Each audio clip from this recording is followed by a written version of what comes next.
Okay, so in front end Java से हम लोग विंडो नाम का ऑब्जेक्ट कब यूज करते हैं? This one.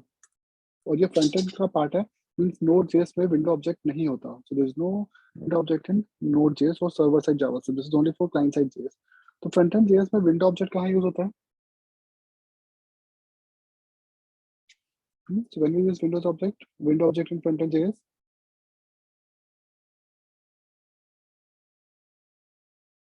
Like view port को गेट करने के लिए, लाइक एंटायर पेज का राइट क्लिक डिसेबल करना हो तो विंडो डॉट, तो विंडो या फिर ऑन स्क्रॉल करना हो तो विंडो डॉट ऑन स्क्रॉल की विंडो पे स्क्रॉल हो रहा हो, तो विंडो मींस हमारा फ्रंट एंड का complete object, like this entire view port का क्लिक गेट करना हो तो this is window dot click. ठीक है, तो विंडो हमारा कंप्लीट, जैसे क्लिक पे एक लिसनर एंड ये कंसोल में लॉग क्या प्रिंट करे आपको, जैसे जॉब फ्लैक्स, तो हम एंटायर व्यू पोर्ट पे कहीं भी क्लिक करेंगे, सी ये वर्क करता है, this entire port is my portion is my window, जबकि मैं बॉडी पे करूंगा तो बॉडी सिर्फ यहीं तक है फिलहाल, क्योंकि बॉडी एज पर डाउन सिर्फ इतनी ही है। तो विंडोज की अपनी बिल्डिंग प्रॉपर्टीज या मेथड्स होती हैं, जैसे कि विंडो की कुछ प्रॉपर्टीज हैं, हम लोग जितने भी वेरिएबल्स डिक्लेयर करते हैं ना, लाइक वेरिएबल एक्स, ये एक्चुअल में विंडोज की प्रॉपर्टी है, और हम जितने भी फंक्शंस बनाते हैं ये भी विंडो की मेथड्स होती हैं। ठीक, तो एक्स को एक्स इज ग्लोबल वेरिएबल, हम इसे विंडो डॉट एक्स भी लिख सकते हैं। ठीक है, एंड वाई को विंडो डॉट से हायर मतलब मेथड भी कह सकते हैं, but this is only for var, not for let, क्योंकि लेट किसके स्कोप में होते हैं? लेट ब्लॉक स्कोप होते हैं ना, तो लेट के लिए ये प्रॉपर्टी एप्लीकेबल नहीं है, तो अगर हम एक्स लिखेंगे तो ये वर्क करेगा, लेकिन अगर हम विंडो डॉट एक्स लिखेंगे तो ये विंडो की प्रॉपर्टी नहीं आएगा। ठीक है, सो ये दोनों विंडो की प्रॉपर्टीज हैं, वेर और फंक्शंस ग्लोबल, और हम लोग आजकल इनको ज़्यादा प्रेफर नहीं करते, we prefer better way. Window की कुछ अपनी बिल्डिंग वो भी है, प्रॉपर्टीज भी होती है, जैसे window dot inner width and inner height. So मैं इसको एक पेज पे प्रिंट कर रहा हूँ।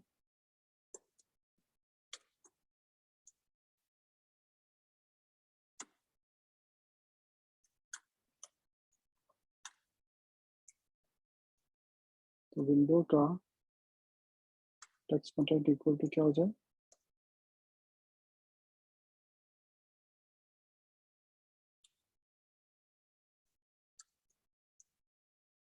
बिकॉज विंडो कंपल्सरी नहीं होता लिखना, तो डॉलर से डायरेक्ट लिखोगे तो भी वर्क करेगा।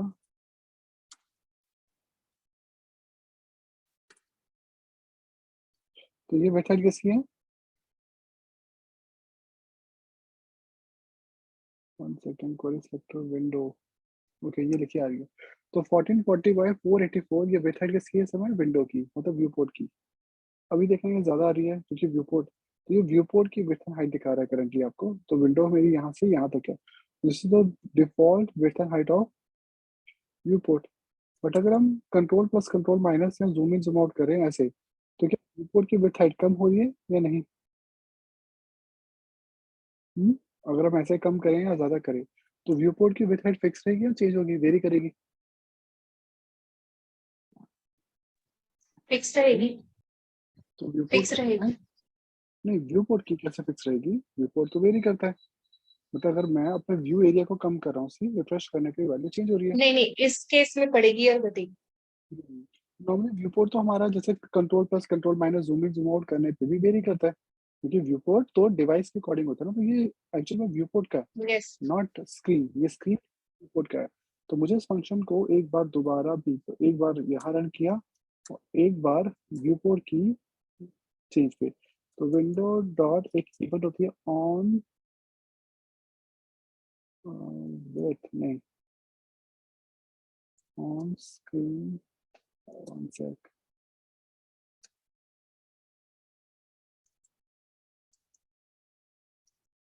ऑन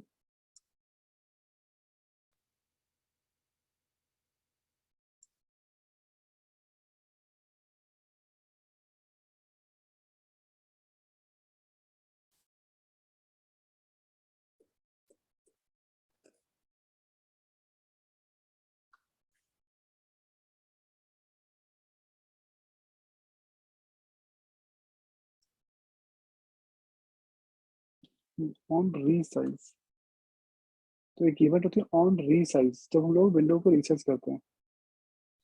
तो ये विंडो की इवेंट लिस्ट है कौन सी, रीसाइज। जब विंडो रीसाइज हो तो एक हैंडलर फंक्शन कॉल बैक होगा और ये क्या करेगा, इन वैल्यूज को अपडेट कर देगा इनटू द सी नाउ। जैसे ही हम छोटा कर रहे हैं ये वैल्यू चेंज भी हो रही है, ये विंडो रीसाइज हो रही है। तो पहली बार कौन सा फंक्शन चलेगा, दिस वन। आई थिंक इसको कमेंट करूं तो पहली बार विंडो रीसाइज नहीं हुई ना, इसलिए फंक्शन नहीं चला, इसलिए एक बार इसके थ्रू रन करो और एक बार इवेंट पे। तो ना जैसे व्यू पोर्ट्स कम ज्यादा होगा ये चेंज होता जाएगा, ठीक है। अगर मैं कंट्रोल प्लस करूँ तो क्या होता है, व्यू पोर्ट का साइज कम होगा, और साइज कंट्रोल बढ़ता है, माइनस करूँ तो कंट्रोल प्लस। माइनस। तो दोनों से हम व्यू पोर्ट के साइज को कम ज्यादा कर सकते हैं, बट ये व्यू पोर्ट की वेबसाइट है, विंडो की नहीं है सीधे। तो अगर हम व्यू पोर्ट एरिया को इवन हम इंस्पेक्ट ओपन करें तो क्या होगा, सी, अगर मैं इंस्पेक्ट को ओपन कर रहा हूँ तो भी देखो ये वेरी चेंज कर रहा है, क्योंकि जब इंस्पेक्ट आएगा तो ऑब्वियसली व्यू पोर्ट का जो साइज होता है वो रिड्यूस हो जाता है। तो व्यू पोर्ट की तीन प्रॉपर्टीज पर में, इनर वे, कंट्रोल प्लस पे तो हमारी विंडो का साइज बढ़ता है ना।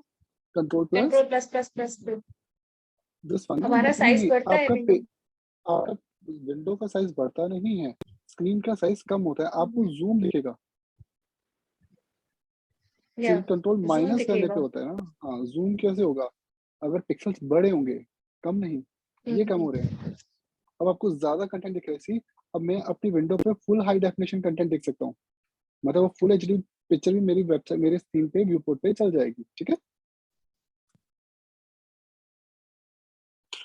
अब एक तीसरी प्रॉपर्टी इसमें आ जाती है, that is called DPR. DPR क्या होता है, डिवाइस पिक्सल रेशो, आपके हार्डवेयर के पिक्सल मतलब रेजोल्यूशन जो होती है वो डिवाइडेड करो व्यूइंग से। जैसे नॉर्मली जैसे जो करंट मैक आ रही है सीरीज जितनी भी, इनका डीपीआर 2 होता है, okay. I don't think so Rajesh there is issue at my end, क्योंकि मेरे एंड पे तो मुझे कोई इशू नहीं दिख रहा वॉइस का, और किसी को भी वॉइस इशू आ रहा है क्लैरिटी का, नो सर, किसी नॉट और को रियली। वॉइस इशू तो नहीं आ रहा।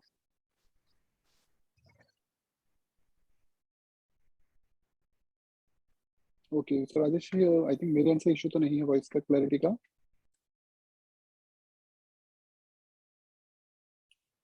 ओके मैं डीपीआर की बात कर रहा था। तो डीपीआर क्या होता है, डिवाइस पिक्सल रेशियोज। तो डिवाइस पिक्सल रेशियो क्या होती है, जैसे suppose if I go to market to buy a phone, तो जब मैं फोन परचेज करता हूँ तो जो उसके एक्चुअल पिक्सल्स होते हैं हम उतने पे वेबसाइट को ब्राउज नहीं कर सकते। Like suppose I am using this phone, let's say मैं आईफोन ऐसे देता हूँ, तो आईफोन ऐसे का ब्राउजिंग एरिया कितना है 375, और डीपीआर कितना है 2, तो एक्चुअल में इसका जो विड्थ होगी वो इतनी होगी इनटू 2, 750 पिक्सल्स की। But if I by another phone जैसे कि आईफोन 10, ये भी 375 है लेकिन इसका डीपीआर 3 है, तो अगर इसको डीपीआर से डिवाइड करूँ इससे तो ये मुझे 1125 देगा। तो दैट मीन्स आईफोन 10 लो या आईफोन एसई लो, आपको वेबसाइट का जो ब्राउजिंग एक्सपीरियंस होगा वो सेम दिखाई देगा, बट आईफोन एसई में ओवरऑल पिक्सल्स कम है, जबकि आईफोन 10 में जो पिक्सल, क्योंकि ओएलईडी है तो इसमें जो डीपीआर 3 है, मतलब ये आपको कम एरिया में सेम पिक्सल्स पे ट्रिपल साइज दिखाता है। जैसे कि मैक में रेटिना डिस्प्ले आता है, तो रेटिना डिस्प्ले से क्या होता है, इट्स 2, मतलब एक्चुअल में जो आपको पिक्सल्स दिखते हैं जैसे स्क्रीन 2500 होती है, लेकिन आपको कंटेंट 1440 ही दिखाई देगा, ठीक है। तो आजकल मैक्सिमम लैपटॉप जितने भी फुल एचडी होते हैं ना उनका डीपीआर 1 से ज्यादा होता है, इससे आपको पिक्चर एक्सपीरियंस ज्यादा अच्छा मिलता है। जब हम कंट्रोल प्लस कंट्रोल माइनस करते हैं तो हमारी स्क्रीन के पिक्सल्स बढ़ेंगे या पिक्सल्स मतलब होंगे, जैसे ऐसे करूंगा मैं, तो सी मेरी स्क्रीन मुझे कितना कंटेंट दिखा रही है, 1920 दिखा रही है, तो मेरा डीपीआर क्या हो रहा है, कम हो रहा है ना, क्योंकि डिवाइस पिक्सल रेशियो कम हो रही है। सी अब ये 1.23 हो गया, अब 1 हो गया 2880 पे, और जब मैं कंट्रोल प्लस करता हूँ तो डीपीआर बढ़ता है, ठीक, ये डीपीआर बढ़ता जा रहा है, ठीक है। तो डीपीआर वैसे हमारे कंट्रोल में नहीं होता, मीन्स ये फिक्स रीड ओनली प्रॉपर्टी है, हम इसको सिर्फ रीड कर सकते हैं। विंडो की कुछ पॉपुलर मेथड्स हैं। First is window dot open, जो कि एक स्टैटिक पेज को या किसी पेज को ओपन करने का काम करती है। जैसे मैंने यहाँ विंडो डॉट ओपन में एक फाइल का पाथ दिया which is print dot HTML, ठीक है। सेकंड पैरामीटर क्या है, अंडरस्कोर ब्लैंक, और थर्ड में मैंने दी कुछ प्रॉपर्टी जैसे कि ये सब। तो ये विंडो को ओपन कर रहा है, लेकिन फुल स्क्रीन मोड है मेरा, तो विंडो ओपन नहीं होगी, मुझे मैक में फुल स्क्रीन मोड ऑफ करना पड़ेगा। नाउ सी, आपको एक छोटी सी एंटायर विंडो दिखाई दे रही है जिसके अंदर पेज ओपन होगा, तो एक ब्राउजर की एक विंडो ओपन करके देगा ये आपको, जिसका साइज इतना होगा। तो this is window dot open property. तो ये एक छोटी सी विंडो को ओपन करते हैं, जैसे प्रिंट आउट की विंडो। तो प्रिंट जो मतलब आप कंटेंट प्रिंट कर रहे हो उसको आप एक छोटी सी विंडो में ओपन कर सकते हो। उस सर विंडो एक को क्वेश्चन क्लोज, है, अगर यहाँ पर हम ब्लैंक पास नहीं करेंगे तो न्यू विंडो ओपन होगी या नहीं होगी? नो एक्चुअली थिंग इज कि अंडरस्कोर ब्लैंक इससे ना हाइपरलिंक से लिया है, क्योंकि हाइपरलिंक में अंडरस्कोर ब्लैंक से न्यू विंडो ओपन नहीं होती है। तो बाय डिफॉल्ट अंडरस्कोर ब्लैंक क्यों देना, ताकि ये न्यू टैब पे आए, मतलब सेम करंट विंडो इफेक्ट ना हो। बट आपको इसको न्यू विंडो में चाहिए। सी, ये न्यू टैब होता है, हमें इसको ऐसे क्या चाहिए, हमें इसको न्यू इस टैब? टाइप से चाहिए, ऐसे। This this is the new window, या ठीक है। तो ये न्यू विंडो में देगा। न्यू टैब के लिए आप ए का भी यूज कर सकते हो, हाइपरलिंक अंडरस्कोर ब्लैंक, ठीक है। अंडरस्कोर इससे ब्लैंक ब्लैंक देना से पड़ेगा, इसको न्यू विंडो में देगा। बिल्कुल। और ये उस नई विंडो की प्रॉपर्टीज, जो थर्ड पैरामीटर है ना, कि उसकी वेथ कितनी हो, नई विंडो की हाइट हाँ जी, कितनी हाँ हो, जी। ठीक है, टॉप कितना हो, लेफ्ट कितना हो, रिसाइजेबल कितना हो। जो विंडो ओपन करते हैं उसको क्लोज करने की प्रॉपर्टी ये रही। जैसे मैं कंसोल से एक विंडो डॉट ओपन यूज कर रहा हूँ, और मेरे पास एक यूआरएल है, पेज है जिसका नाम ओपन डॉट एचटीएमएल है।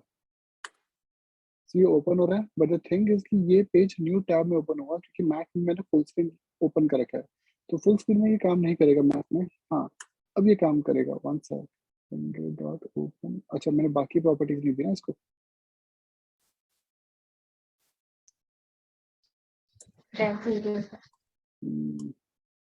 इसको ब्लैंक, उसके बाद बाकी प्रॉपर्टीज में विड्थ हाइट। जैसे जो नई विंडो ओपन होगी उसकी विड्थ होगी 500 एंड हाइट होगी 400। तो एक न्यू विंडो ओपन हो गई, मुझे इसको लेफ्ट भी देना था, सो आई कैन सेट कि इसी का लेफ्ट इक्वल टू 200 हो। ये डेस्कटॉप के अकॉर्डिंग है, not for mobile right now. और इन विंडोज को क्लोज करने का जो फंक्शन होता है वो होता है विंडो डॉट क्लोज। जैसे इसमें आपको एक फंक्शन दिख रहा है ना, क्लोज, इसके क्लिक पे ये विंडो क्लोज हो रही है। तो ये फंक्शन कौन सा होगा, विंडो डॉट ओपन। तो विंडो डॉट ओपन का क्लोज। अपोजिट फंक्शन होता है विंडो डॉट क्लोज। ये सिर्फ क्लोज। पॉपअप विंडोज को क्लोज करेगा। तो पॉपअप विंडो कौन सी थी, जो विंडो डॉट ओपन से ओपन हुई, इनको हम लोग पॉपअप विंडोज कहते हैं। बट इसको कॉशन के साथ यूज करना पॉपअप विंडोज को, विंडो डॉट ओपन को, क्योंकि अगर आप बार बार यूजर को ओपन करके देते हो ना पॉपअप विंडोज, तो आपने देखा होगा ना, आपके ब्राउजर में एक ऑप्शन आता है कि वो डिफॉल्ट पॉपअप विंडोज को ब्लॉक भी कर सकता है। तो ज्यादा पॉपअप विंडो देने से यूजर्स की जो वो होती है, मीन्स मतलब एक तरीके से आप यूजर को इरिटेट कर देते हो। तो इसलिए पॉपअप विंडोज आपको रिस्ट्रिक्टेड यूज करनी चाहिए। मीन्स आप ज्यादा मत ओपन करो कि एक ही बार पेज में 3-4 टैब ओपन हो जाए। ये अर्लियर किसी टाइम पे ना एड चैनल ऐसा करते थे, आप क्लिक करते थे 5-6 विंडोज एड्स की ओपन हो जाती थी, लाइक इन टॉरेंट। फिर विंडो को प्रिंट करने का बिल्ट इन फंक्शन होता है विंडो डॉट प्रिंट। इन फंक्शंस को कभी भी ओवरराइट मत सर करो, मतलब ये सर अंडरस्कोर ब्लैंक से तो न्यू विंडो होगी, और अगर हमें न्यू टैब पे खोलना है तो ओनली ब्लैंक। नहीं नहीं, न्यू टैब के लिए तो आपको ये प्रॉपर्टीज देने की जरूरत नहीं है, विड्थ वगैरह हाइट वाला। तो फिर ये न्यू टैब में ओपन ओके कर देगा। ओके। जैसे सपोज आपके पास एक इफ कंडीशन है कि अगर यूजर का डोमेन प्रोटोकॉल एचटीटीपी है, तो मैंने जावास्क्रिप्ट की विंडो डॉट लोकेशन से चेक किया यूजर का प्रोटोकॉल क्या है। अगर का यूजर का प्रोटोकॉल डबल इक्वल टू है HTTPS, तो मैंने कहा इस पेज पे रिडायरेक्ट हो जाओ, एल्स नहीं तो इस पेज पे रिडायरेक्ट हो जाओ। तो वहां पे हम विंडो डॉट ओपन का यूज कर सकते हैं बेस्ड ऑन प्रोटोकॉल, ठीक है।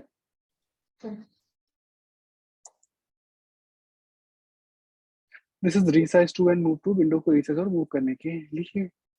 तो विंडो के साथ, क्योंकि विंडो एक बिल्ट इन ऑब्जेक्ट है, to get all the properties we can use for window. But ये क्रोम और अलग अलग ब्राउजर पे अलग अलग प्रॉपर्टीज दे सकता है। जितनी भी ऑन वाली प्रॉपर्टीज हैं ये क्या है,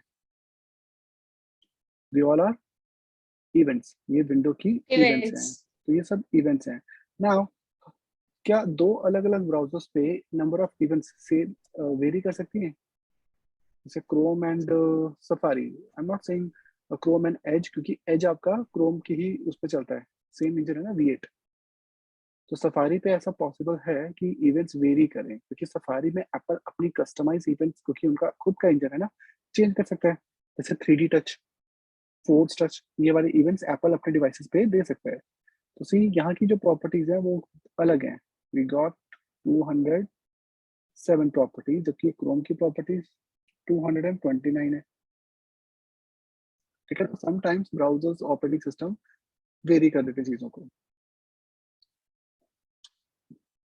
ठीक है, सो विंडो हमें कभी भी स्क्रीन की प्रॉपर्टी नहीं देता। ये प्रॉपर्टी व्यू पोर्ट की है, this is not the property of screen. तो ये व्यू पोर्ट की प्रॉपर्टी है।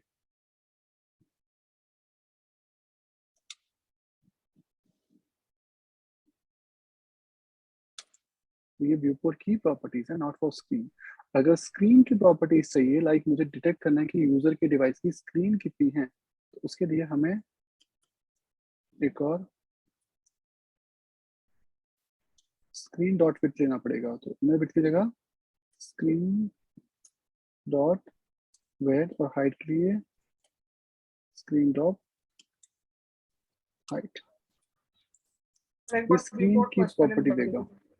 सॉरी, एक बार व्यू पोर्ट को स्लाइटली स्लाइटली एक्सप्लेन कर दीजिए थोड़ा सा। व्यू पोर्ट को, ये क्या व्यू आप पोर्ट दे रहे हो उसको, प्रॉपर्टी जो बनाई व्यू पोर्ट को, क्या चीज को? ये वाली फर्स्ट प्रॉपर्टी व्यू पोर्ट की है, और जो सेकंड प्रॉपर्टी किसकी है? 1 सेकंड, ये स्क्रीन की प्रॉपर्टीज है। अब व्यू पोर्ट और स्क्रीन में क्या फर्क होता है? व्यू पोर्ट तो आपको व्यू एरिया ना, जैसे यहां से लेकर यहां तक मेरा क्या है,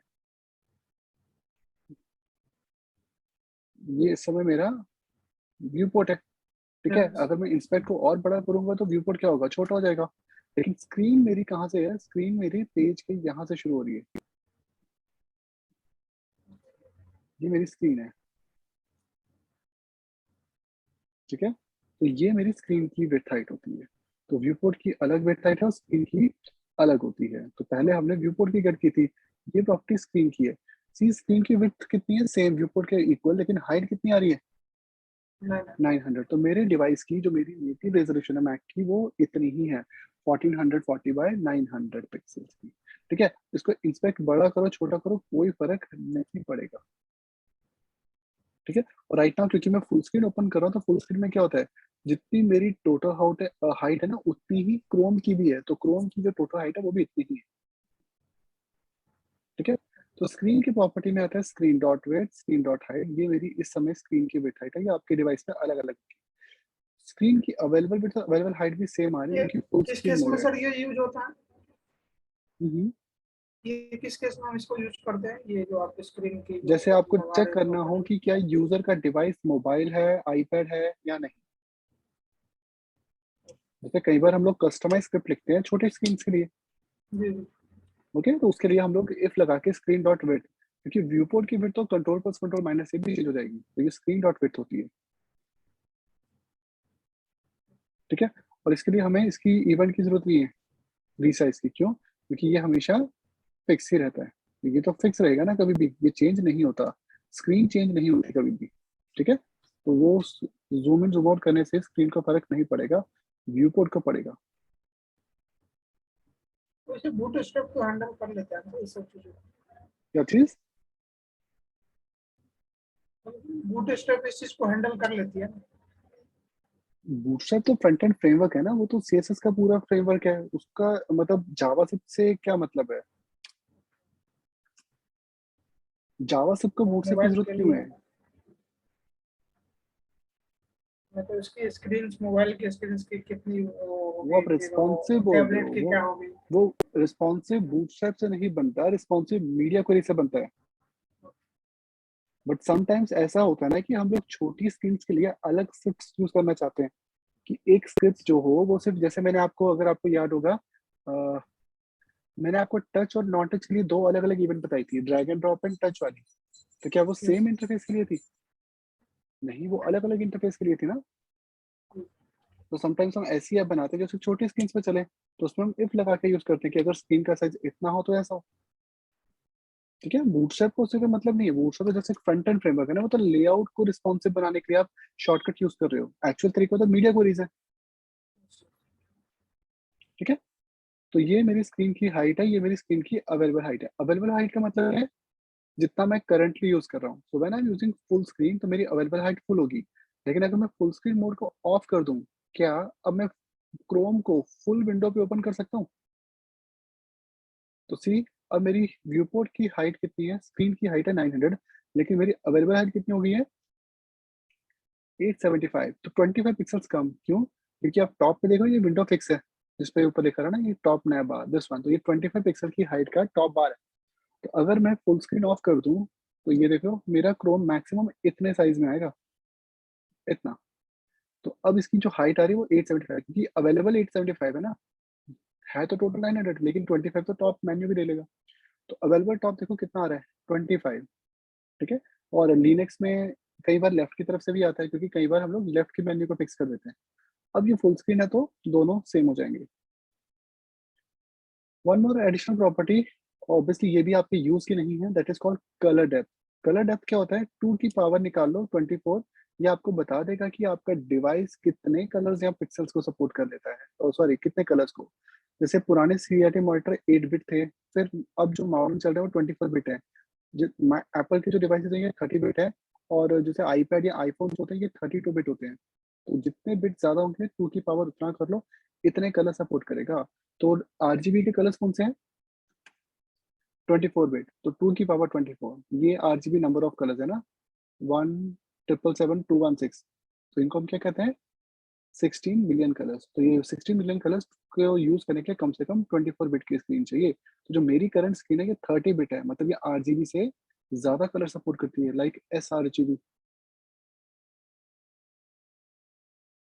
स्क्रीन की कुछ नॉन स्टैंडर्ड प्रॉपर्टी में ये भी आता है ओरिएंटेशन, लेकिन ये नॉन स्टैंडर्ड है, सभी डिवाइसेस पे नहीं चलता। ये एक्चुअल में ओरिएंटेशन बता सकता है। जैसे क्रोम इस समय प्राइमरी मोड पे है, लेकिन ये लैंडस्केप मोड है, और इसका एंगल कितना है 0, लेकिन ये क्रोम पे चलेगा, बाकी सफारी वगैरह पे नहीं चलता। अब ये क्या बता रहा है, अगर मैं इसको इंस्पेक्ट में ओपन करूँ तो ये डिवाइस लैंडस्केप है या प्राइमरी वो भी बता सकता है। जी, तो बता रहा है पोर्ट्रेट प्राइमरी और एंगल 0, क्योंकि डिफॉल्ट 0 होता है। अब बता रहा है कि लैंडस्केप प्राइमरी और एंगल 90। तो इससे हम लोग ये भी डिटेक्ट कर सकते हैं कि यूजर की स्क्रीन लैंडस्केप मोड में है या फिर पोर्ट्रेट मोड में। कई बार आपने ऐसी रिस्पॉन्सिव साइट देखी है, इंक्लूडिंग फ्लिपकार्ट, जो लैंडस्केप मोड पे काम नहीं करती, जो वो लैंडस्केप मोड के लिए डिजाइन ही नहीं है, लाइक वेबसाइट फ्लिपकार्ट। होती है सर। यस। कुछ डिजाइनर्स क्या करते हैं, लैंडस्केप के अकॉर्डिंग कंट्रोल्स नहीं बनाते, यूजर इंटरफेसेस बनाते हैं। देन जावास्क्रिप्ट का हिस्ट्री ऑब्जेक्ट, वेबसाइट में हिस्ट्री क्या होती है, हम लोग ये जो क्रोम में एरोज देखते हैं लेफ्ट एंड राइट, ये क्या कंट्रोल करते हैं, तो क्या करने के लिए होते हैं?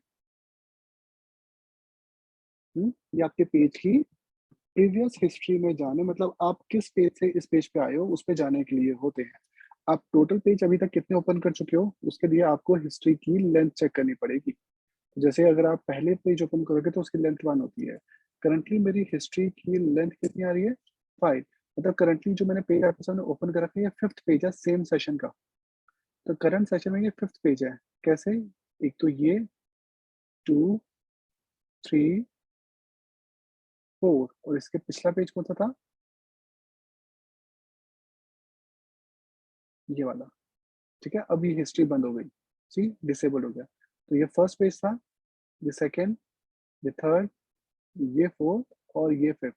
तो हिस्ट्री डॉट लेंथ क्या बताएगा कि अभी तक आप जो हिस्ट्री ओपन कर चुके हो वो कौन से नंबर पे है। तो करंट पेज आपका 5th नंबर का पेज है। तो ये आपकी हिस्ट्री बता रहा है कि करंटली आप 5th पेज को ओपन कर रहे हो। ये वेरी कर सकता है, चेंज होता रहेगा। लेकिन जब ये सेशन क्लोज करोगे, जैसे इसको मैंने क्लोज किया, इन काउंटर मोड में सबसे पहले यही पेज ओपन किया, अब इसकी हिस्ट्री डॉट लेंथ कितनी आएगी, 2। अच्छा, ये 2 पता है क्यों आई है, तो क्योंकि सबसे पहला एक ब्लैंक पेज था ना, एक ब्लैंक विंडो थी, ये इसको भी हम्म, काउंट करता है। जो एम्प्टी विंडो है ना, इसको भी ओपन मानता है ये। ठीक है,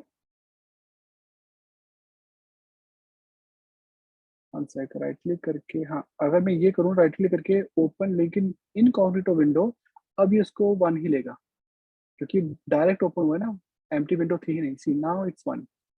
लेकिन आप ऐसे टैब ओपन करके पेस्ट करोगे तो वो 2 मानेगा उसको, मतलब वो एम्प्टी विंडो को भी कंसिडर करते हैं। हिस्ट्री के 4 फंक्शंस होते हैं, ऑल्दो ये भी बहुत इंपॉर्टेंट नहीं है। First is back function, history में एक स्टेप पीछे जाने के लिए। तो अगर मैं इस पे क्लिक करूंगा तो मैं जावास्क्रिप्ट हिस्ट्री के पेज से प्रीवियस पेज पे जाऊंगा। तो मेरा प्रीवियस पेज कौन सा है, जिससे मैं अभी बैक हुआ हूँ, स्क्रीन डॉट ऑब्जेक्ट। तो बैक वाला फंक्शन मुझे स्क्रीन वाले पेज पे लेके जाएगा, मतलब एक स्टेप हिस्ट्री में पीछे। History dot forward function history में एक आगे, लेकिन अभी ये डिसेबल्ड है तो फॉरवर्ड अभी काम नहीं करेगा, ये डिसेबल्ड है। हिस्ट्री डॉट गो आपको कितने भी स्टेप्स पीछे लेके जा सकते हैं, जैसे गो -1 +1 0 मतलब रिफ्रेश, गो -2। और गो की लास्ट वैल्यू कितनी हो सकती है, आपकी हिस्ट्री की लेंथ -1। जैसे अभी मेरी हिस्ट्री की लेंथ 5 है तो लास्ट में गो जा सकता हूँ -4 तक। फिर एक न्यू फीचर है, ऑल्दो ये भी स्टैंडर्डाइज नहीं है अभी, मतलब फुल ऑन कंप्लीटली कह सकते हैं इम्प्लीमेंट नहीं हुआ, हिस्ट्री डॉट पुश स्टेट। इसका यूज एंगुलर में भी किया जाता है पुश स्टेट हिस्ट्री करने के लिए। तो पुश स्टेट बेसिकली करता क्या है, ये आपकी हिस्ट्री में स्टेट्स, जैसे आपको पता है कि एचटीटीपी कैसा प्रोटोकॉल है, क्या एचटीटीपी डेटा को स्टोर करता है? क्या एचटीटीपी डेटा स्टोर करता है अपने पास कुछ भी? No, HTTP is a stateless protocol. तो अगर मुझे स्टेट्स में कुछ डेटा को स्टोर कराना हो टेम्पररी टाइमली, तो उसके लिए हम लोग हिस्ट्री की स्टेट में डेटा स्टोर कराते हैं। तो ये हिस्ट्री डॉट स्टेट है, इसमें आप की वैल्यू में डेटा दे सकते हो। फिर इसमें यूआरएल और टाइटल भी दे सकते हो, जैसे कि ये। तो मैं यहाँ पे एक स्टेट लेता हूँ, एक टाइटल और एक यूआरएल। स्टेट में मैंने कहा हिस्ट्री के स्टेट में पेज का नाम पेज 1 और आईडी का नाम ID1, टाइटल का नाम न्यू टाइटल और यूआरएल का नाम टेस्ट.html। जैसे मैं इस फंक्शन को रन करूंगा पुश स्टेट, तो पुश स्टेट में मुझे पहले देना स्टेट मतलब ये ऑब्जेक्ट, फिर टाइटल, फिर यूआरएल। सी क्या इम्पैक्ट पड़ेगा, तो क्या है वही पेज दिखाई दे रहा है या यूआरएल चेंज हो गया? Is it the same page और इसका यूआरएल चेंज, या फिर डू वन थिंग, इसको क्लिक पर रन करते हैं हम लोग। सर यस, तो एक बार और रन कर लेगा। वन सेकंड, मैं इसको लाइव एग्जांपल देता हूँ। क्वेरी सिलेक्टर डॉट स्टेट के event listener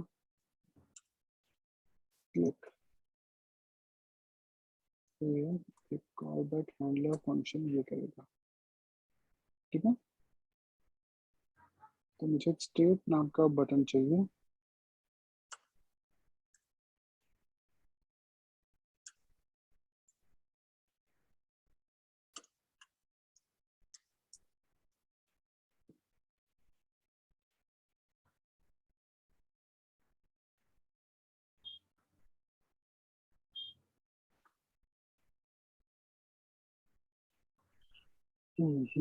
okay, got it. तो दिस इज माय पेज, तो मुझे इसकी हिस्ट्री स्टेट चेंज करनी है। तो राइट नाउ पेज का यूआरएल स्टैटिक लिखा रहा है 830, उसको चेंज करना चाहता हूँ। मैंने इस पे क्लिक किया, सी पेज का यूआरएल चेंज हो गया, ब्राउजर में एक नई हिस्ट्री ऐड हो गई है, ठीक है। तो ब्राउजर में एक हिस्ट्री ऐड हो गई है, ये हिस्ट्री को ऐड कर रहा है। तो ये मेरी हिस्ट्री है, ये मेरी हिस्ट्री की स्टेट है। तो हिस्ट्री की स्टेट में डेटा क्या ट्रांसफर हुआ, एक तो पेज की और एक आईडी जो मैंने यहाँ पे दे रखी। तो ये हिस्ट्री की वैल्यूज है, ये हिस्ट्री की स्टेट की, सॉरी ये हिस्ट्री का टाइटल है, ठीक है। टाइटल अब थोड़ा सा कंफ्यूजिंग है, क्योंकि टाइटल कोर्स अर्लियर ये जैसे ऑफिशियली जो साइट पे भी लिखा हुआ है कि सफारी सपोर्ट करता है, बट एक्चुअली में सफारी भी इसको सपोर्ट नहीं करता। तो टाइटल बेसिकली क्यों बनाया गया है, ये जो ऊपर आपको टाइटल दिखाई दे रहा है ना, ये हिस्ट्री का टाइटल चेंज करने के लिए होता है, बट हिस्ट्री का टाइटल चेंज नहीं हुआ। और ये सफारी में ऑल्दो लिखा हुआ है एमडीएन पे कि वर्क करता है, बट ये सफारी में भी वर्क नहीं करता। तीसरा यूआरएल, तो एक तो स्टेट चेंज हुई है, टाइटल चेंज दिखाते हैं कि हुआ बट होता नहीं है।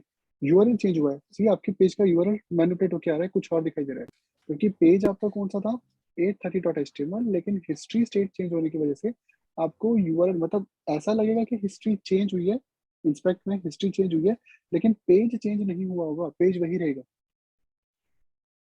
ठीक है। तो सी बैक जाएंगे तो वही पेज ओपन हो जाएगा, और ये आपका फॉरवर्ड पेज है। तो ये मतलब हिस्ट्री को मैनिपुलेट कर देता है। तो ब्राउजर की जो हिस्ट्री होती है ये उसको मैनिपुलेट कर देता है। सी, तो हिस्ट्री मैनिपुलेट हो गई, हिस्ट्री में एक स्टेट ऐड हो गई और ये हिस्ट्री की स्टेट वैल्यूज है की वैल्यू पैड में। ठीक है, अगर मैं इस पेज को कट करके दोबारा न्यू सेशन में ओपन करूं तो सी हिस्ट्री की स्टेट नल आ रही है। जब तक मैं क्लिक नहीं करूंगा ये हिस्ट्री में डेटा अब स्टेट की डेटा शो करेगा। तो ये हिस्ट्री की स्टेट्स का डेटा है। और रिफ्रेश करोगे तो यूआरएल तो अवेलेबल नहीं है, तो एरर थ्रो कर सकता है 404। तो ये हिस्ट्री के डेटा को मैनिपुलेट करने के लिए है। ऑल्दो उसमें लिखा है जो एमडीएन की साइट पे कि टाइटल सफारी पे वर्क करता है, बाकी किसी पे वर्क नहीं करता, बट एक्चुअली में ये सफारी पे भी वर्क नहीं करता। तो ये हिस्ट्री को रीड राइट मैनिपुलेट करने के ऑब्जेक्ट्स हैं। देन आता है हमारा जावास्क्रिप्ट का लोकेशन ऑब्जेक्ट। यूआरएल वेबसाइट में इस पार्ट को हम लोग क्या कहते हैं, जहाँ पे वेबसाइट का एड्रेस या आईपी एड्रेस डालते हैं, तो इस बार को हम लोग क्या कहते हैं, ये हमारी वेबसाइट का क्या होता है, this is the location bar. तो इसको लोकेशन बार कहते हैं, इसको लोकेशन विंडो डॉट लोकेशन से गेट करते हैं। जैसे करंटली मुझे विंडो की लोकेशन गेट करनी हो तो विंडो डॉट लोकेशन, ये मेरा लोकेशन ऑब्जेक्ट है। इसमें एचडीएफ से मुझे लोकेशन का पाथ मिल जाएगा। सी, दिस इज लोकेशन पाथ, ये मुझे एब्सोल्यूट पाथ दे रहा है। लोकेशन से रिलेटेड हर इंफॉर्मेशन मुझे यहाँ मिलती है। जैसे लोकेशन का प्रोटोकॉल, तो हमारा इस पेज का लोकल होस्ट का प्रोटोकॉल क्या होता है, HTTP। लेकिन ट्यूटोरियल डॉट एकेडमी का प्रोटोकॉल क्या है, HTTPS। दिस इज सिक्योर, तो HTTPS। HTML की फाइल कौन कौन से प्रोटोकॉल पे चलती है, तो डॉट HTML फाइल कौन कौन से प्रोटोकॉल पे चल सकती है, HTTP पे, HTTPS पे, और इसके अलावा फाइल प्रोटोकॉल। अगर मैं डबल क्लिक करके फाइल को ओपन करूं, जैसे कि ये कौन सा प्रोटोकॉल है, this is the file protocol. Although आजकल जो मॉडर्न जावास्क्रिप्ट है उसके लिए फाइल प्रोटोकॉल यूज नहीं करना चाहिए, क्योंकि आपके बहुत से फीचर्स फाइल प्रोटोकॉल पे नहीं चलते। एजेक्स हो गया, फेच हो गया, कुकीज हो गया, और फाइल हैंडलर्स हो गए, ये सारे, इवन आपका मॉड्यूल्स हो गए, तो ये जावास्क्रिप्ट के फीचर्स हैं, लेकिन ये फाइल प्रोटोकॉल पे काम नहीं करते। इसलिए मैं स्टार्टिंग से लोकल होस्ट पे ही मतलब रनिंग कराता हूँ। मॉडर्न जावास्क्रिप्ट में यही करना चाहिए आपको, मतलब लोकल होस्ट ही रन करके चलानी चाहिए साइट, या फिर VS Code का लाइव प्रीव्यू भी कुछ भी लोकल होस्ट ही होता है। तो लोकेशन की प्रॉपर्टीज क्या क्या है, लोकेशन की प्रॉपर्टी होती है href हाइपर टेक्स्ट रेफरेंस। तो ये आपकी लोकेशन का एब्सोल्यूट पाथ रिटर्न करके देगा। यहाँ पे ये रहा, और इस साइड का ये रहा। सेकंड प्रॉपर्टी है इसका ओरिजिन। ओरिजिन क्या देता है आपका, द नेम ऑफ डोमेन। तो यहाँ डोमेन कौन है, HTTP 127.0.0, आगे पोर्ट नंबर। डोमेन क्या देता है, होस्ट। होस्ट क्या देता है मुझे, होस्ट आपको प्रोटोकॉल के बिना सिर्फ आईपी एड्रेस देता है, आईपी एंड पोर्ट नंबर। तो ओरिजिन आपको कंप्लीट एब्सोल्यूट पाथ देगा, ठीक है सी, लेकिन इसमें फाइल नंबर नहीं देगा, मतलब डायरेक्टरी की इंफॉर्मेशन नहीं देगा। होस्ट आपको सिर्फ आईपी और पोर्ट नंबर देता है, और होस्ट नेम सिर्फ क्या देता है, ओनली आईपी विदाउट पोर्ट। और अगर पोर्ट नंबर गेट करना हो तो दिस। नाउ होस्ट मतलब आईपी, होस्ट नेम और पोर्ट नंबर, ये मतलब डोमेन पे काम करेगा जब साइट डोमेन पे है, तो उस पे आईपी पे होगी तब काम करेगा। जैसे पोर्ट, ये सब कब काम करेगा, जब साइट किस पे चलती है, आईपी पे। लेकिन इस साइट पे तो आईपी है ही नहीं, तो इसलिए यहाँ पे प्रोटोकॉल तो चलेगा, लेकिन पोर्ट नंबर आपको एम्प्टी मिलेगा, क्योंकि इस डोमेन का प्रोटोकॉल नहीं है। ये तो यूआरएल पे चले ना, डीएनएस डोमेन नेम सर्वर पे चलता है। होस्ट नेम असाइन का काम होता है डोमेन को, यूआरएल को चेंज करना, मेथड है ये।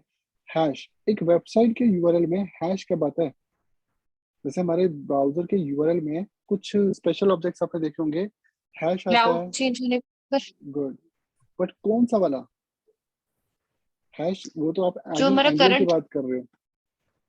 तो एंगुलर में हैश होता है वो राउटिंग के लिए ही यूज होता है, बट कौन सा, मतलब अगर मैं फ्रेमवर्क की बात छोड़ दूं तो वैसे हैश का मतलब कब आता है वेबसाइट पे, हैश कब आता है लिखा हुआ। Internal link. Good, internal links के लिए जब हम लोग आईडी के लिंक देते हैं ना, तो आईडी के लिंक हैश से स्टार्ट होते हैं। और हमारी सेम यूआरएल में क्यू क्वेश्चन मार्क कब आता है, सर्चिंग के टाइम मतलब जो सर्चिंग हम के लोग टाइम फॉर्म कोई कौन सी मेथड यूज करते हैं? query string. HTTP get method. तो जब गेट मेथड के से फॉर्म के डेटा को सबमिट करते हैं, जब हम गेट मेथड से फॉर्म को सबमिट करते हैं तो यूआरएल में क्वेश्चन मार्क आता है। तो ये हैश किसमें सही होता है? सब तब भी आता है कि जब हम सर्च करते हैं कुछ अपना फॉर्म में, जैसे लिस्ट में कोई लिस्ट निकाल रहे हैं सर्च बॉक्स अगर में। सी इट डिपेंड्स कि फॉर्म HTTP कौन सी मेथड यूज कर रहा है। यूजली फॉर्म की डिफॉल्ट मेथड तो गेट होती है, तो गेट आपको हमेशा यूआरएल में डिस्प्ले करता है क्योंकि वो नेम की वैल्यू को नेम का यूआरएल में प्रिंट करता है। उसको हम लोग क्या कहते हैं? Query parameters. ठीक है, पैरामीटर्स तो पास करते हैं। हाँ तो उसको हम क्वेरी पैरामीटर्स कहते हैं। इवन नोड में हम लोग जितनी भी एपीआई बिल्डअप करते हैं इस टाइप की, तो उनको हम क्वेरी पैरामीटर से गेट करके, जैसे search filter, e commerce site का सर्च फिल्टर होता है। तो ई कॉमर्स साइट में लेफ्ट हैंड साइड पे आपने देखोगे सर्च फिल्टर्स होते हैं, जिसमें आप यस सर। चूज कर सकते हो, जैसे कि आपको with in 2 day delivery product choose करना है, प्राइस रेंज चूज करना है, तो वो जैसे ही आप चेंज करते हो आपका यूआरएल ऑटोमेटिकली कस्टमाइज हो जाता है। तो फिर बैकएंड जो होता है वो क्या करता है, हम बैकएंड में क्वेरी पैरामीटर्स की वैल्यू चेंज होती है तो वहां से डेटा को फैच कर लेते हैं। ठीक है, और अगर यूआरएल में हैश हो तो वो आईडी के लिए होता है। जैसे ये आईडी है ABC, तो ये क्या है? लोकेशन की सॉरी क्या था एक्चुअली, हैश। आईडी के लिए लोकेशन डॉट हैश लिखते हैं, तो लोकेशन का हैश ABC है। तो ये लोकेशन का क्या है हमारा? हैश। तो हैश लोकेशन का यू मीन्स वो दिखाता है, तो आईडी का पाथ दिखा देता है। अगर आईडी होगी तो आएगा, नहीं होगा तो वो ब्लैंक स्ट्रिंग। तो हैश किसको दिखाने के लिए होता है? आईडी, यानी इंटरनल लिंक्स की आईडी के नेम अगर आ रहे हैं तो। पाथ नेम लोकेशन का पाथ का नेम देने के लिए होते हैं। और एक होता है पोर्ट। पोर्ट सिर्फ कब आता है? जब साइट आईपी पे हो, अदरवाइज नहीं, जैसे कि हमारी साइट पे नहीं आएगा। Protocol HTTP, HTTPS, file protocol. FTP web के लिए नहीं होता। सर्च, सर्च क्या करता है? ये यूआरएल के क्वेरी पैरामीटर्स को डिस्प्ले करता है। तो अगर मैं इस वेबसाइट पे करंट पेज पे एक फॉर्म बनाऊं जिसकी डिफॉल्ट मेथड क्या होगी? इसकी डिफॉल्ट एक्शन मेथड क्या है? इसका यूआरएल, ठीक है।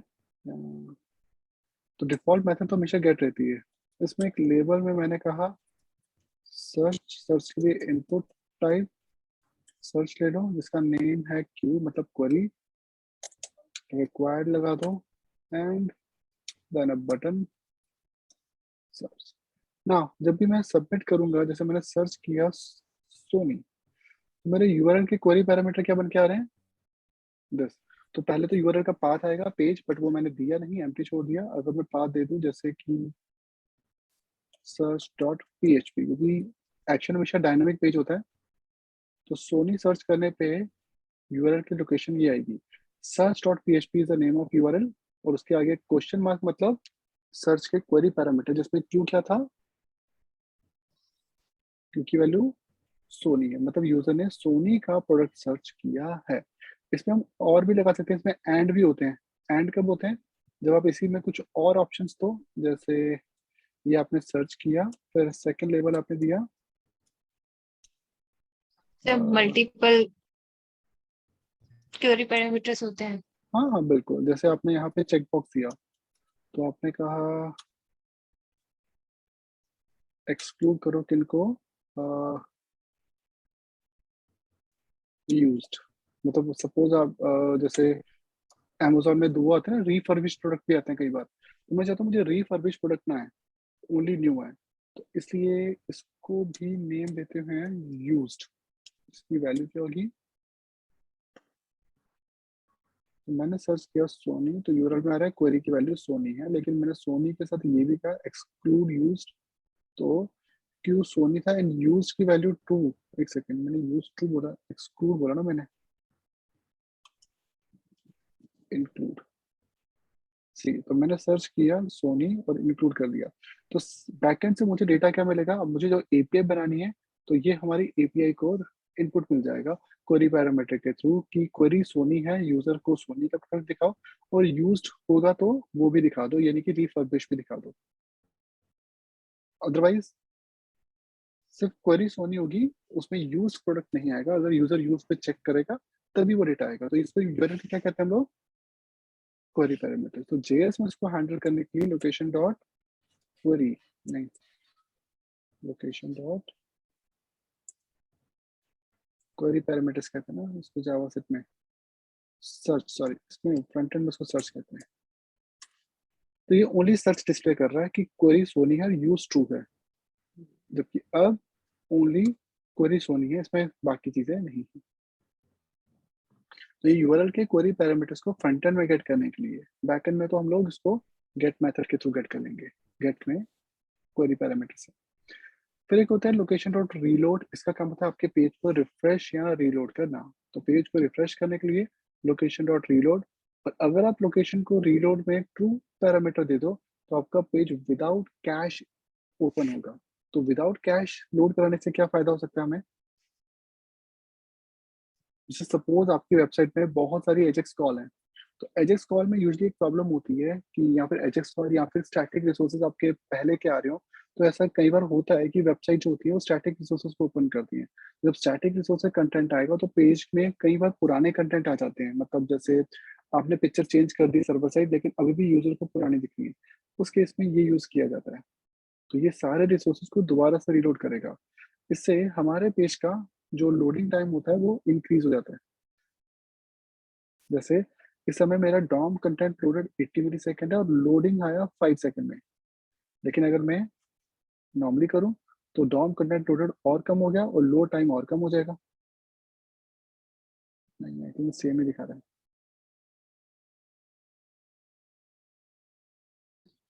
सर इस फंक्शन के थ्रू ही हम कैसे क्लियर करते हैं कोड में? अगर आपको कैश क्लियर करना है तो ये आप इसके लिए इसका यूज कर सकते हो, लोकेशन डॉट रीलोड टू लगा के। ठीक है, तो ये हम यूज कर सकते हैं। सपोज आपका डेटा कैश होके आता है, तो जैसे सपोज आप कोई फाइल पिक कर रहे हो और फाइल में आपने सर्वर साइड चेंज करवा दिए।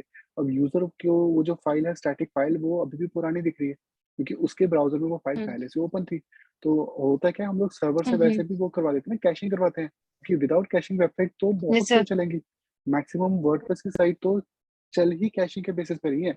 नॉट इवन वर्डप्रेस, जितनी भी हाई ट्रैफिक साइट्स हैं कैशिंग उसमें बहुत जरूरी होता है। ठीक है, तो वो सर्वर साइड कैशिंग है। एक कैशिंग हमारी क्लाइंट साइड वाली भी होती है जो हमारे ब्राउजर में हो जाती है। ब्राउजर मतलब आपकी मेमोरी में, मतलब लोकल में। जैसे मैं इस पेज को ओपन कर रहा हूँ, जब मैं इस पेज को ओपन करूंगा इसका काफी डेटा, ये कैश डिसेबल करके आप देख सकते हो, ये दिखा रहा है ये सारा डेटा मेमोरी कैश्ड है। मेमोरी मतलब मेरी रैम में। तो जब भी मैं क्रोम ओपन करता हूँ तो क्रोम क्या करता है, कुछ 1 GB या 2 GB का जो डेटा होता है ना वो एकदम से रैम पे अपलोड कर देता है। तो क्रोम ने जो डेटा था उसको पता था कि ये यूजर कौन सी वेबसाइट बार बार ओपन करता है। तो वो क्या करता है, एक तो जैसे आपकी स्टैटिक रिसोर्स होते हैं, सीडीएन्स के पाथ होते हैं जितने भी, उन सभी को क्या करेगा वो कैश में डाल देगा। जैसे डिस्क कैश में या मेमोरी कैश में ऐड कर देगा, जो उसको पता है आप बार बार यूज, मतलब आपके रिसोर्सेज में बार बार रीयूज होते हैं। तो उससे क्या होता है, फर्स्ट साइड की जो परफॉर्मेंस होती है वो फास्ट रहती है, लोडिंग टाइम कम हो जाएगा। ठीक है, डॉम जल्दी लोड हो जाएगा। तो ये उसको रिमूव करने के लिए भी होता है। इससे पेज अपना एक्चुअल टाइम देगा, सारा कंटेंट सर्वर से आएगा, ब्राउजर के कैश से कुछ भी नहीं आएगा। ठीक है, सो डिले हो जाता है थोड़ा सा, बट साइट की इवन जैसे मैं अपने ट्यूटोरियल की वेबसाइट की जब वो करता हूँ, यूआई टेस्टिंग करता हूँ, तो मुझे पेज की परफॉर्मेंस भी निकालनी होती है कि मेरा जो पेज है वो एक्चुअल में कितनी देर में लोड हो रहा है। तो मैं उस समय भी यही यूज करता हूँ। और उसके बाद विंडो का ऑन लोड टाइम निकाल लेता हूँ कि विंडो ऑन लोड फंक्शन कितनी देर में कॉल होता है। तो विंडो डॉट ऑन लोड कब कॉल होता है हमारी साइट पे? जो विंडो का ऑन लोड फंक्शन है ये कब चलता है? जैसे दो फंक्शन है, विंडो डॉट ऑन लोड ये फंक्शन, या फिर इवन लिस्ट से लगा लो, ये कब ट्रिगर होता है? लोड जब होती है विंडो जब आए तो ठीक है, और अगर मैं चाहता हूँ कि कंटेंट जैसे पिक्चर्स वगैरह लोड नहीं हुई बट सिर्फ एचटीएमएल का रिसोर्स लोड हो, तो document dot DOM content loaded, तो हम इस इवेंट का यूज करते हैं। ये कब ट्रिगर करती है? जब आपका डॉक्यूमेंट के कंटेंट लोड हो जाए, मतलब आपका एचटीएमएल एलिमेंट मतलब टैग्स लोड हो गए। तो ब्राउजर पे जब एलिमेंट्स की पार्सिंग हो जाती है तब काम करता है, तो ऑब्वियसली ये पहले चलेगा। क्योंकि जब HTML क्लोज हुआ था तो हमारे पिक्चर्स, स्क्रिप्ट, लिंक्स और आई फ्रेम्स इसके अलावा एड्स, ये सब चीजें या इमेजेस, वीडियोस, वो लोड नहीं हुए तो ये पहले ट्रिगर होता है, ये लेट ट्रिगर होता है। ये कब ट्रिगर होता है? जब सारे रिसोर्सेज भी लोड हो जाते हैं, थर्ड पार्टी जितने भी थे, पिक्चर्स हो गई, फ्रेम्स हो गए, आई फ्रेम्स हो गए, सब आ गए, ठीक है। तो इसलिए हमेशा ज्यादा टाइम किसका होगा? डॉम कंटेंट लोडेड का या ऑन लोड का? तो ज्यादा टाइम कौन लेगा? ज्यादा टाइम तो डॉम कंटेंट लोड ऑन नहीं लोड। लेगा ना सर, क्या चीज?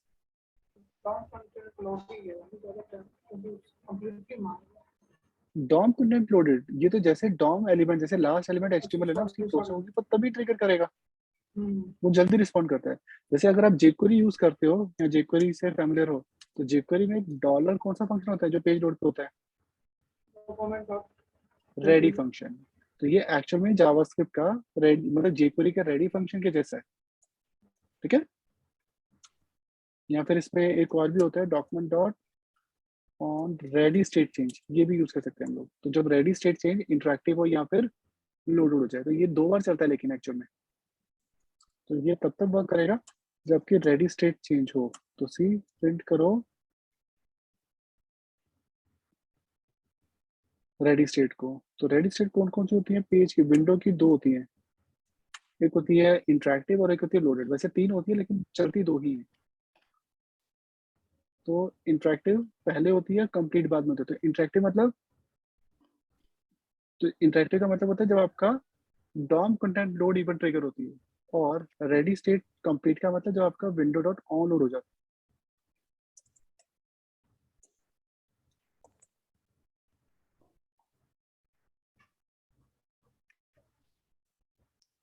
Okay, the last topic for today is JavaScript navigator object. तो एक वेबसाइट में नेविगेटर नाम का भी एक इम्पॉर्टेंट ऑब्जेक्ट है। तो बेसिकली इसका यूज, मेन काम इसका सिर्फ एक ही होता था स्टार्टिंग पे, पहले सिर्फ एक ही काम था। अब इसके कई एक्स्ट्रा वर्क आ गए हैं, जैसे जियो लोकेशन आ गया, वेब कैमराज, माइक्रोफोन, वो भी इसमें आ गए। पहले इसका एक ही काम होता था, सिर्फ ये बताना कि यूजर का ब्राउजर कौन सा है। इसके लिए user agent dot navigator, user agent लिखते हैं वो, ठीक है। तो नेविगेटर डॉट यूजर एजेंट क्या प्रिंट करता है? यूजर एजेंट की प्रॉपर्टी। एक वेबसाइट पे यूजर एजेंट किसको बोलते हैं हम लोग?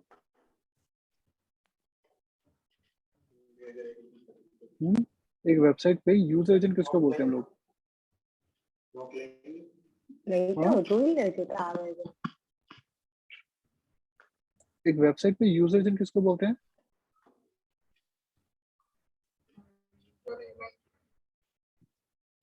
यूजर एजेंट एक्चुअल में ब्राउजर से रिलेटेड सारी प्रॉपर्टीज को डिस्प्ले कराता है। जैसे मेरे सिस्टम का यूजर एजेंट क्या है? तो ये मेरा वेब ब्राउजर इंफॉर्मेशन और ओएस इंफॉर्मेशन दे रहा है। तो मेरा मोजिला ब्राउजर है, मोजिला बेस ब्राउजर है जिसका HTML वर्जन 5 है। मेरा ऑपरेटिंग सिस्टम मैकिन्टोश है जिसका वर्जन 10.15.7 है। ये CSS के एप्पल वेबकिट लेआउट इंजन पे बेस्ड है। और ब्राउजर जो कि गीको के जैसा है, जिसका ब्राउजर का नेम क्या है? क्रोम, और क्रोम का वर्जन कौन सा है? 103। तो अभी क्रोम 103 चल रहा है। लेकिन सेम चीज सफारी पे वेरी कर जाएगी। सफारी पे स्टार्टिंग की चीजें सेम है, मोजिला बेस है सफारी भी, और HTML5 है, मैकिन्टोश इंटरमैक ओएस सेम है। वेबकिट का इंजन इसका ज्यादा लेटेस्ट है 605, क्योंकि वेबकिट सफारी का ही है। ये भी गीको के जैसा है। वर्जन नंबर 15 आ रहा है किसका? सफारी का। दूसरा सफारी ब्राउजर, और सफारी का वर्जन कौन सा है? 15.5। तो इसका पहला एप्लीकेशन क्या है? हम क्या डिटेक्ट कर सकते हैं? यूजर का वेब ब्राउजर, हम ब्राउजर डिटेक्ट कर सकते हैं। और इसको कौन कौन सी साइट यूज करती हैं? सबसे पहले तो विजुअल स्टूडियो। सी, जब भी आप इसको ओपन करते हो, ये क्या, कौन सा लिंक देता है आपको? आप ही के ब्राउजर का। तो मेरा ब्राउजर मैक है, मेरा ओएस मैक है, सॉरी ब्राउजर कह रहा हूँ मैं, मेरा ओएस मैक है, तो ये मुझे मैक का लिंक दे देगा। बट अगर मेरा ओएस विंडो होता या लिनक्स होता, तो यहाँ पे विंडो या लिनक्स लिंक आता। जब मैं इसको आईपैड पे या फिर आईफोन पे ओपन करता हूँ या एंड्रॉइड फोन पे, तो ये लिंक आता ही नहीं, ठीक है, क्योंकि उस समय मेरा ओएस मैच नहीं हुआ होता। सी, इस समय ये प्रिंट कर रहा है कि राइट नाउ जो मेरा ब्राउजर का नाम है वो कौन सा है? क्रोम। तो ये बता रहा है कि मैं इस समय क्रोम ब्राउजर का यूज कर रहा हूँ, इसको यहाँ से पता चलेगा कि मैं क्रोम यूज कर रहा हूँ। फिर कुछ आउटडेटेड प्रॉपर्टीज में ऐप नेम, ऐप वर्जन थे, ये रिमूव नहीं। प्लेटफॉर्म, ये बता रहा है कि मेरे ओएस का प्लेटफॉर्म कौन सा है। I am using a Mac Intel, तो एप्पल का मैक ओएस है लेकिन इंटेल प्रोसेसर के साथ है ये, ठीक है। तो ये अलग अलग डिवाइस पे वेरी भी कर सकता है। मेरे ब्राउजर की लैंग्वेज कौन सी है, यूजर एजेंट की इंग्लिश यूएस। क्या मैं किसी नेटवर्क से कनेक्टेड हूँ, यस, तो ये बता रहा है कि मैं नेटवर्क से कनेक्टेड हूँ। अब ये नेटवर्क कोई भी हो सकता है, वैन, लैन, ब्लूटूथ नेटवर्क, यूएसबी नेटवर्क। कुछ और out of the box properties में डिवाइस मेमोरी, ये रैम बता रहा है। फिर वाइब्रेशन, ये एक नॉन स्टैंडर्ड फीचर है, ये एंड्रॉइड डिवाइसेस में चलता है। तो पहले तो खैर चलता था, अब मुझे पता नहीं, काफी देर से एंड्रॉइड मैंने इसको टेस्ट नहीं किया था। तो नेविगेट डॉट वाइब्रेट से एक्चुअल में जब आप एंड्रॉइड डिवाइस पे इन बटन पे क्लिक करोगे, आपके फोन में हैप्टिक फीडबैक आएगा, तो मतलब आपका फोन वाइब्रेट करेगा, और ये उसके मिली सेकेंड है कि कितनी देर तक वाइब्रेट करेगा। बट मुझे श्योर नहीं कि एंड्रॉइड फोन में अब चलता होगा, क्योंकि स्टार्टिंग में पहले ये चलता था, लेकिन था ये non standard feature. Even get battery भी ऑब्सोलेट फीचर है, क्योंकि ये सिर्फ कौन से इंजन पे चलता है, V8। तो ये क्रोम और एज में चलेगा, V8 वाले ब्राउजर में चलता है, फायरफॉक्स में, सफारी में नहीं चलता है। इसलिए इसको हमेशा इफ या ट्राई लगा के यूज करो। This is a battery indicator, जैसे करंटली 100 बता रहे हैं। फिर जियो लोकेशन, ये हम लोग नेक्स्ट क्लास में करेंगे, ये जावा से टेक है ये। तो यूजर की फिजिकल लोकेशन कितने डिग्री नॉर्थ ईस्ट पे है, वो सब चीजें। देन वेबकैम एपीआई भी इसमें है। तो वेबकैम की एपीआई किस लिए यूज होती है वेबसाइट्स में, अगर यूजर का वेबकैम एक्सेस करना है। तो यहाँ पे मैंने एक ऑब्जेक्ट दिया कंस्ट्रेंट, तो कंस्ट्रेंट में क्या है, मुझे चाहिए क्या, ऑडियो चाहिए, वीडियो चाहिए, दोनों चाहिए, कोई एक चाहिए। ऑडियो फॉल्स है, वीडियो ट्रू है, मतलब परमिशन सिर्फ किसकी होगी, वीडियो की, ऑडियो की नहीं है। और अगर दोनों ट्रू होंगे तो ये दोनों के परमिशन। तो अभी सी, मैंने सिर्फ एक ही परमिशन दे रखी है, लोकेशन, मैं उससे भी डिनाई कर देता हूँ। नाउ जब भी मैं इस पर क्लिक करूंगा, सी, ये पहले मुझसे परमिशन लेगा, क्योंकि ये मेरी प्राइवेसी है। सो सी, मैंने वेबकैम क्लिक किया, तो मुझे एक मार्क मिलेगा, नोटिफिकेशन, कि tutorial dot academy wants to use your camera, आपको अलाउ करना है। अलाउ करते ही जो वेबकैम होता है ये ऑटोमेटिकली इनेबल हो जाएगा। So right now the cam is enable, but मैं इस पे एक ब्लैक टेप हमेशा रखता हूँ, तो आपको मैं फ्लैश कर रहा हूँ इस पे, वो दिखाई देगी, ओके। तो राइट नाउ इसने मेरा वेबकैम ओपन कर रखा है। जब यूजर वेबकैम यूज कर रहा होता है, तो आपके ब्राउजर आपको नोटिफिकेशन भी देते हैं। जैसे क्रोम में आप देखोगे, तो आपको यहाँ पे देखो ये आइकन दिखाई दे रहा है, this tab is using web camera, और यहाँ पे एक रेड मार्क आ जाता है।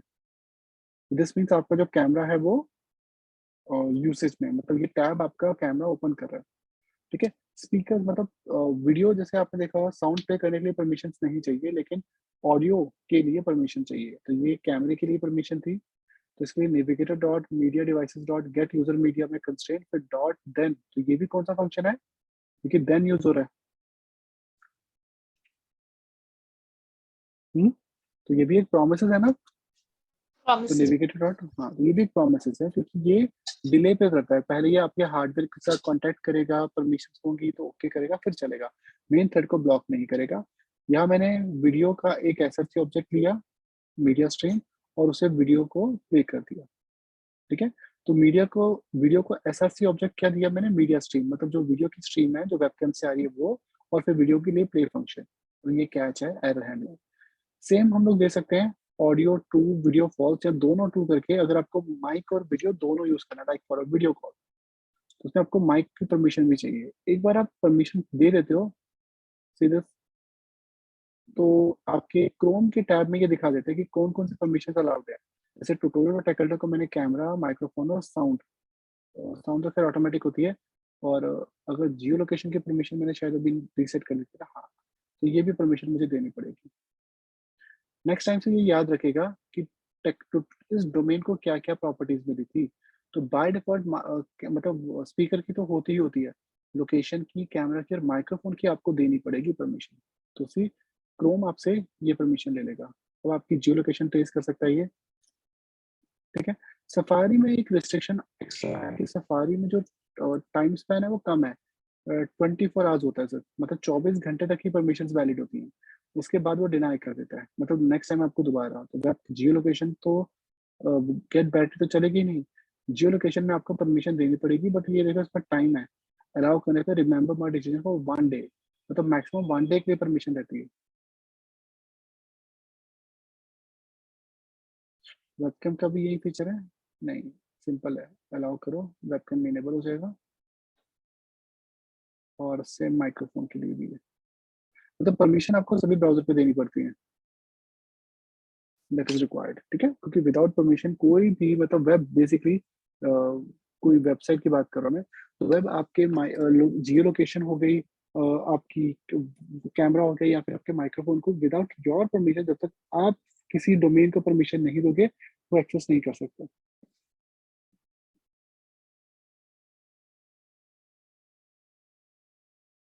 तो ये बेसिकली आपके हार्डवेयर के कंट्रोल्स को भी एक्सेस करता है, तो ये भी हमारे इसी से चलता है।